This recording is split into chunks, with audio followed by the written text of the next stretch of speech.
ಮಾಡಿ ಕೇಳಿದಾಗ ಆರಾಮಾಗಿದ್ದೀವಿ ಅಂತ ಹೇಳಿದರು. ಇವತ್ತು ಸಡನ್ ಆಗಿ ಈ ಥರದ ಒಂದು ಡೆವಲಪ್ಮೆಂಟ್ ಆಗಿರೋದು. ಹಾಂ, ಇದ್ದಾರೆ ಸರ್ ನಮ್ಮ ಫ್ಯಾಮಿಲಿ ಒಳಗೆ. ನಾನು ಪರ್ಸ್ನಲ್ ಆಗಲ್ದೇ ಇದ್ರು ಅವ್ರ ಮಾವಂದರು ನನ್ನ ಮನೆಯೊಳ ಮಂಜುನಾಥ್ ಅವ್ರ ಜೊತೆ ಟಚ್ಚಲ್ಲಿ ಇದ್ದರು ಸರ್. ಬೆಳಗ್ಗೆ ತನಕ ಮಂಜುನಾಥ್ ಫ್ಯಾಮಿಲಿ ಇದೇ ಫಸ್ಟ್ ಟೈಮ್ ಹೋಗಿದ್ದೆ ಕಾಶ್ಮೀರಿಗೆ? ಹಾಂ, ಇರ್ಬೋದು ಸರ್, ಇದೇ ಫಸ್ಟ್ ಟೈಮ್ ಹೋಗಿದ್ದಾರೆ. ಫಸ್ಟ್ ಟೈಮ್ ಎಷ್ಟು ಟೈಮ್ ಹೋಗಿದ್ದೆ ಸರ್? ಸರ್ ಒಂಚೂರು ಅಲ್ಲಿ ಅವ್ರ ಪಲ್ಲವಿ ಅವರು ಒಬ್ಬರೇ ಇದ್ದಾರೆ, ಅವ್ರಿಗೆ ಒಂಚೂರು ಕೋಆರ್ಡಿನೇಷನ್ ಮಾಡಬೇಕಾಗಿದೆ ಸರ್ ಅಲ್ಲಿ ಯಾರ್ದಾರ ಜೊತೆಗೆ. ಅದು ಮಾಡಿಬಿಟ್ಟು ಆಮೇಲೆ ಒಂದು ಸ್ವಲ್ಪ ಹೊತ್ತು ಬಿಟ್ಟು ನಾವು ಮಾತಾಡೋಣ ಸರ್. ಏನು ತೊಂದರೆ ಇಲ್ಲ. ಡಾಕ್ಟರ್ ರವಿಕಿರಣ್ ಅಂತ ಆಫೀಸರ್ ಒಬ್ಬರು, ಅವ್ರ ಜೊತೆಗೆ ನಾವು ಮಾತಾಡಿದ್ದೀವಿ. ಅವ್ರು ಹೇಳಿರೋದು ಹೊಡೆತ ಬಿದ್ದಿದೆ, ಒಂದು 3-4 ಜನಕ್ಕೆ ಗಾಯ ಆಗಿದೆ, ಅವರನ್ನು ಹಾಸ್ಪಿಟಲೈಸ್ ಮಾಡಿದ್ದೀವಿ. ಹಾಸ್ಪಿಟಲೈಸ್ ಮಾಡಿರೋವಂಥದ್ದನ್ನು ನಿಮ್ಗೆ ಇನ್ಫಾರ್ಮೇಷನ್ ಸಂಜೆ ಮೇಲೆ ಸಿಗುತ್ತೆ. ಅವ್ರನ್ನ ಹಾಸ್ಪಿಟಲೈಸ್ ಮಾಡಿದ್ದೀವಿ, ಏನಾಗಿದೆ ಅನ್ನೋದನ್ನು ಇನ್ಫಾರ್ಮೇಷನ್ ಮಾಡ್ತೀವಿ ಅಂತ ಹೇಳಿದ್ದಾರೆ. ಫಸ್ಟ್ ಹ್ಯಾಂಡ್ ಇನ್ಫಾರ್ಮೇಷನ್ ಏನೂ ಇಲ್ಲ ಸರ್. ಅವ್ರ ಮನೆಯವ್ರ ಜೊತೆಗೆ ಪಲ್ಲವಿಯವ್ರ ಜೊತೆಗೆ ಮಾತಾಡಿದಾಗ ಅಲ್ಲಿ ಹೊಡೆತ ಬಿದ್ದಿರೋದು ಹೌದು, ಮಿಕ್ಕಿದ್ದೇನು ನಮಗೂ ಏನೂ ಸ್ಪಷ್ಟವಾಗಿ ಗೊತ್ತಿಲ್ಲ ಸರ್. ನೀವೇನು ಟಿ ವಿ ಒಳಗೆ ತೋರಿಸ್ತಾ ಇದ್ದೀರಾ ಅದನ್ನೇ ನೋಡ್ಕೊಂಡಿರೋವಂಥದ್ದು.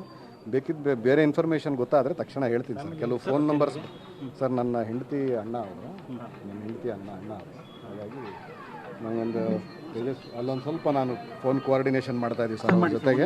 ಒಂದು ನಿಮಿಷ ಸರ್, ಮಂಜುನಾಥ್ ಯಾರು ಸರ್? ಕುಟುಂಬ ಏನೇನು ಸರ್? ಮಂಜುನಾಥ್ ಏನು ಕೆಲಸ ಮಾಡ್ಕೊಳ್ಳೋದು? ಕುಟುಂಬ ಏನು ಸರ್? ಅವರು ರಿಯಲ್ ಎಸ್ಟೇಟ್ ಮಾಡ್ತಾರೆ. ಅವ್ರ ಮನೆಯವರು ಪಲ್ಲವಿ ಅಂತ ಹೇಳ್ಬಿಟ್ಟು ನಮ್ಮ ಮ್ಯಾಮ್ಕೋಸ್ನೊಳಗೆ ಅವರು ಕೆಲಸ ಮಾಡ್ತಾರೆ. ಅವರು ಮ್ಯಾಮ್ಕೋಸಿನ ವರ್ಕರ್, ಅವರು ತರೀಕೆರೆ ಒಳಗೆ ಕೆಲಸ ಮಾಡ್ತಾ ಇದ್ದಾರೆ. ಅವರ ಮನೆಯವರು ನನ್ನ ಮನೆಯೊಳಗೆ ಅವ್ರ ಅಣ್ಣ ಆಗಬೇಕು ಅವರು. ಸೊ ಹಾಗಾಗಿ 3 ದಿವಸದ ಕೆಳಗಡೆ ಹೋಗಿದ್ದರು. ನಾಳೆ ನಾಡಿದ್ರಲ್ಲಿ ವಾಪಸ್ ಬರೋರು ಇದ್ದರು ಸರ್. ಅದು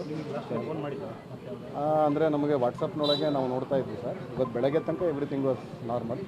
ನಾವು ನಿನ್ನೆ ಎಲ್ಲ ಅಲ್ಲೊಂದು ಸ್ವಲ್ಪ ಏನೋ ಮಳೆ ಗಿಳೆ ಈ ಥರ ಜಾಸ್ತಿಯಾಗಿ ತೊಂದರೆ ಆಗಿರೋವಂಥದ್ದನ್ನು ನಿನ್ನೆ ನೋಡಿದ್ರು. ನಮ್ಮ ಫ್ಯಾಮಿಲಿ ಕಡೆಯಿಂದ ನಮ್ಮ ಮಾವಂದರು ಅವರೆಲ್ಲ ಅವ್ರಿಗೆ ಫೋನ್ ಮಾಡಿ ಕೇಳಿದಾಗ ಆರಾಮಾಗಿದ್ದೀವಿ ಅಂತ ಹೇಳಿದರು. ಇವತ್ತು ಸಡನ್ ಆಗಿ ಈ ಥರದ ಒಂದು ಡೆವಲಪ್ಮೆಂಟ್ ಆಗಿರೋವಂಥದ್ದು. ಹಾಂ, ಓಕೆ. ಈ ಪರಿಸ್ಥಿತಿ ಒಂದು ಕಡೆಗೆ ಜಮ್ಮು ಕಾಶ್ಮೀರದಲ್ಲಿ ಮೇಘಸ್ಫೋಟ ಆಗಿ ಹಲವು ಕಡೆಗಳಲ್ಲಿ ಸಮಸ್ಯೆ ಉಂಟಾಗಿದೆ. ಅದರ ಮಧ್ಯದಲ್ಲಿ ಈ ಘಟನೆ ಆಗಿದೆ. ಒಂದು ರೀತಿಯಾಗಿ ಎಲ್ಲವೂ ಕೂಡ ಒಕ್ಕರಿಸಿ ಬಂದ ರೀತಿಯಲ್ಲಿ ಜಮ್ಮು ಕಾಶ್ಮೀರದಲ್ಲಿ ಕಾಣಿಸಿಕೊಳ್ತಾ ಇದೆ. ಸೊ ಆ ಪ್ರವಾಹ ಮೇಘಸ್ಫೋಟ ಆಗಿದ್ದರದ್ದೇ ಪ್ರಯೋಜನವನ್ನು ಪಡ್ಕೊಂಡು ಈ ರೀತಿಯಾಗಿ ದುಷ್ಕೃತ್ಯವನ್ನು ಮಾಡೋಕ್ಕೆ ಉಗ್ರರು ಮುಂದಾದ್ರ ಅಂತ ಹೇಳಿ. ಕಾರಣ ಎಲ್ಲರೂ ಕೂಡ ಆ ಕಡೆಗೆ ಬ್ಯುಸಿಯಾಗಿರ್ತಾರೆ, ಈ ಕಡೆಗೆ ಏನು ಇರೋದಿಲ್ಲ ಅನ್ನುವಂಥದ್ದನ್ನು ಯೂಸ್ ಮಾಡ್ಕೊಂಡಂಗೆ ಕಾಣಿಸ್ತಾ ಇದೆ. ಬಂದು ಏಕಕಾಲದಲ್ಲಿ ಬರೀ ಗಂಡು ಮಕ್ಕಳ ಮೇಲೆ ಮಾತ್ರ ಅಟ್ಯಾಕ್ ಮಾಡಿದರಂತೆ, ಹೆಣ್ಮಕ್ಳ ಮೇಲೆ ಯಾವುದೇ ರೀತಿಯಾಗಿ ಅಟ್ಯಾಕನ್ನು ಮಾಡಿಲ್ಲ. ನಮ್ಮನ್ನು ಸಾಯಿಸ್ಬಿಡಿ ಅಂತ ಪಲ್ಲವಿಯವರು ಕೂಡ ಹೋದಾಗ ಅವ್ರನ್ನ ತಳ್ಳಿಬಿಟ್ಟು ಮುಂದೆ ಹೋಗಿದ್ದಾರೆ. ಅವ್ರನ್ನ ಯಾರನ್ನೂ ಹೊಡೆದಿಲ್ಲ. ಅವರು ಕೇವಲ ಗಂಡು ಮಕ್ಕಳನ್ನು ಮಾತ್ರ ಹೊಡೆಯುವಂಥ ಕೆಲಸವನ್ನು ಮಾಡಿದ್ದಾರೆ. ನೀನು ಯಾವ ಧರ್ಮಕ್ಕೆ ಸೇರಿದವನು ಅಂತ ಕೇಳಿದಾರಂತೆ. ಅದರ ಆಧಾರದ ಮೇಲೆ ಹೊಡಿತಾ ಹೋಗಿದ್ದಾರಂತೆ.